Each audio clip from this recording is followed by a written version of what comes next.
Bonjour Alain. Bonjour Malika. Comment choisir entre psychothérapie et coaching? Aujourd'hui, au terme générique de développement personnel est associé le désir de changer de vie, d'accéder au bien-être, de devenir soi, surtout dans l'esprit de ceux qui souhaitent se libérer des blessures du passé, s'accomplir et réaliser leurs rêves. Le développement personnel, ainsi, regroupe un grand nombre d'approches, si bien qu'il n'est pas si évident de savoir pour laquelle opter.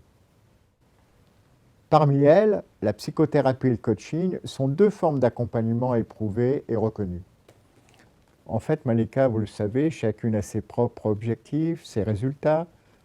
Toutes deux s'inscrivent dans un processus de développement personnel. Chacune de ces deux approches se décline elle-même dans une multitude de pratiques extrêmement variées. C'est vrai, comment ne pas s'y perdre? Et en définitive, la question c'est que choisir? Psychothérapie ou coaching? La psychothérapie est plutôt tournée vers le passé, il me semble. Pour beaucoup de personnes, c'est exact, c'est ce qui se représente. La psychothérapie, effectivement, est pour guérir du passé. Et il se repose la question, psychothérapie ou coaching? Commençons par étudier la première approche, qui est déclinée en de multiples variantes. Thérapie d'inspiration psychanalytique, thérapie cognitive et comportementale, thérapie de couple, thérapie familiale et un grand nombre d'autres thérapies. Quelle que soit l'approche que vous choisissez, parmi plus de 200 modèles d'accompagnement différents en psychothérapie, en fait, le postulat est souvent le même. Pour sortir des difficultés du présent et ouvrir de nouvelles perspectives, il est nécessaire que le patient soit renvoyé aux expériences de son enfance. C'est donc tout naturellement que le psychothérapeute va orienter ses entretiens et ses investigations vers le passé de la personne et l'histoire de ceux qui l'ont précédé.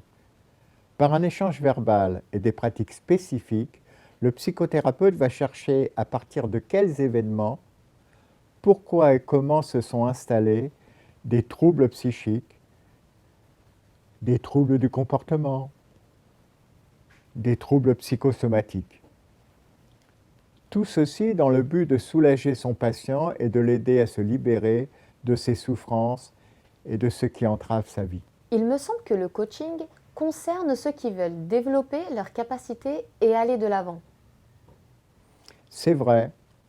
Et d'ailleurs, j'aime bien cette citation de Robert Dills qui résume la situation du coaching. Le coaching est le processus par lequel on aide une autre personne à trouver un niveau optimal de performance au sommet de ses capacités.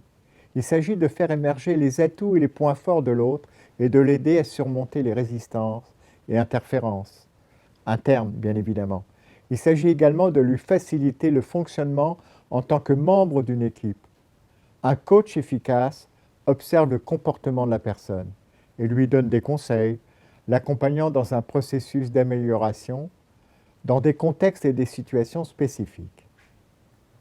Ainsi que ce soit dans un but personnel ou à des fins professionnelles, le coaching est une voie privilégiée à emprunter pour toute personne qui désire développer ses capacités, ses ressources, répondre à des choix, des défis du moment, s'autoriser à devenir ce qu'elle ressent être profondément, mais aussi clarifier les situations problématiques, puis déterminer le chemin et les moyens pour aller vers les situations désirées. Comment définiriez-vous le développement personnel? Pour mieux vous répondre, Malika, je vais vous donner la citation d'Edmond Marc. Le développement personnel inclut toutes les démarches favorisant la croissance et le développement du potentiel humain. Ainsi, dès que nous prenons soin de nous-mêmes avec la volonté d'améliorer notre qualité de vie, nous sommes dans le registre du développement personnel, quelle que soit la forme adoptée. Psychothérapie, coaching, yoga, méditation et beaucoup d'autres. Toutefois, pour les thérapeutes, les coachs, les formateurs, le terme générique de développement personnel fait référence au fondateur de la psychologie humaniste, Abraham Maslow.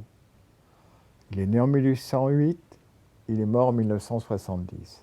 Les premières études d'Abraham Maslow ont porté sur la satisfaction des besoins et les motivations, afin d'en mettre en lumière la hiérarchie des besoins physiologiques, de sécurité, d'amour, d'estime de soi et d'accomplissement de soi.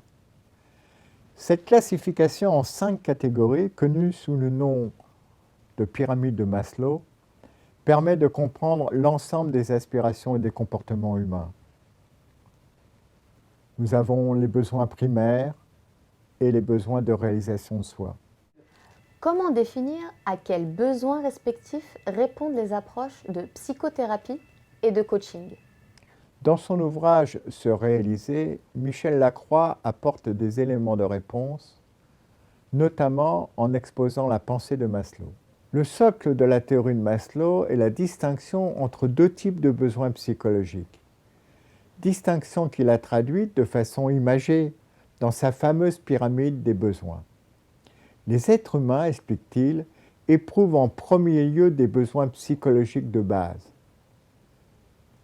Le besoin de recevoir et de donner de la tendresse, le besoin d'avoir une vie sexuelle harmonieuse, le besoin d'être écouté, estimé, reconnu, le besoin de pouvoir nouer des liens amicaux, sociaux, et d'être intégré à un groupe, c'est-à-dire le besoin d'appartenance. Et enfin, le besoin de jouir d'une certaine sécurité psychologique, car l'individu ne peut se sentir serein si les comportements des autres envers lui sont imprévisibles. De la satisfaction de ces besoins, précisait Maslow, dépend notre équilibre psychologique. Outre ces besoins de base, l'être humain ressent des besoins d'un niveau supérieur, des besoins de développement qui se traduisent par une aspiration à l'accomplissement de soi. Pour désigner ces besoins situés à l'étage supérieur de la pyramide, Maslow emploie volontiers le terme « besoin de réalisation de soi ». Partant de cette grille d'analyse, on peut considérer que la psychothérapie permet d'apporter des réponses aux besoins primaires et que le développement personnel concerne plutôt les besoins d'accomplissement de soi. Il y a donc une frontière entre la psychothérapie et le développement personnel? En effet, Malika, Michel Lacroix identifie la frontière dans la pyramide de Maslow. L'un des grands mérites de la théorie de Maslow est ainsi de nous montrer de façon très précise où passe la frontière entre la psychothérapie et le développement personnel, ou la réalisation de soi. Ce qui distingue ces 2 démarches est que l'une prend en charge les besoins de base, tandis que l'autre s'occupe des besoins de développement. L'une se consacre au processus de guérison, l'autre cherche à déclencher une dynamique de maturation. Dans un cas, on pense en termes d'adaptation, de restauration. Dans l'autre, on se situe dans une perspective d'évolution, de création. Il y a entre les 2 démarches la même différence qu'entre l'équilibre et la croissance. Ce souci de réalisation de soi ramènera aussi le sujet à son enfance. Mais, observe Maslow, ce retour à l'enfance aura une toute autre signification que dans une psychothérapie. Celle-ci cherche à réveiller l'enfant souffrant en soi, afin d'expliquer les maux présents et de les réparer, alors que le développement personnel cherche à retrouver le dynamisme de l'enfant joyeux, créateur, ivre de vie, impatient de grandir, animé d'un incessant désir d'expansion, ouvert à la nouveauté, capable d'émerveillement. Alors, psychothérapie, coaching ou développement personnel? Malika, je vais vous répondre dans une prochaine vidéo de manière très concrète grâce à notre accompagnement effectué auprès de Sylvie. Eh bien, je vous remercie.